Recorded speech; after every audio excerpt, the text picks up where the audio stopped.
అలా చూడండి 1, 2, 3 మ్యాజిక్! చూసారా ఎంత బాగా క్లీన్ అయిపోయిందో.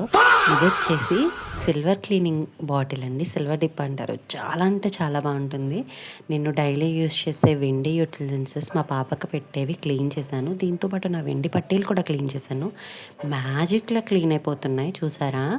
వచ్చే శ్రావణ మాసంలో మనకి శుభ్రం చేసుకోవడానికి చాలా బాగా యూజ్ అవుతుంది. ఎక్స్ట్రా టిప్ వచ్చేసి ఇది క్లీనింగ్ అయ్యాక కోల్గేట్ పౌడర్‌తో క్లీన్ చేస్తే ఇంకా బాగా వైట్‌గా వస్తుందనమాట. అండ్ షైనింగ్ నిలబడుతుంది. అందుకే కోల్గేట్ పౌడర్‌తో క్లీన్ చేశాను. చక్కగా తుడిచేసుకొని కవర్‌లో పెట్టి దాసుకున్నామంటే అలా కలర్ అనేది చేంజ్ అవ్వదనమాట. సిల్వర్ ఉండే కాస్ట్‌కి ఇలా యూజ్ చేసుకుంటే చాలా మంచిదండి. పట్టీలు చూసారా మ్యాజిక్‌లా చేంజ్ అయిపోతాయన్నమాట. కావాలనుకుంటే లింక్ అని కామెంట్ చేయండి. నేను మీకు డీఎం చేస్తాను. జస్ట్ రూ. 85 మాత్రమేనండి ఈ ప్రోడక్ట్. మంచిగా అవసరమవుతుంది. ప్రెజెంట్ ఉండే పూజలకి ప్రతిసారి కూడా ఒక బాటిల్ కొనుక్కున్నామంటే. కావాలనుకుంటే లింక్ అని కామెంట్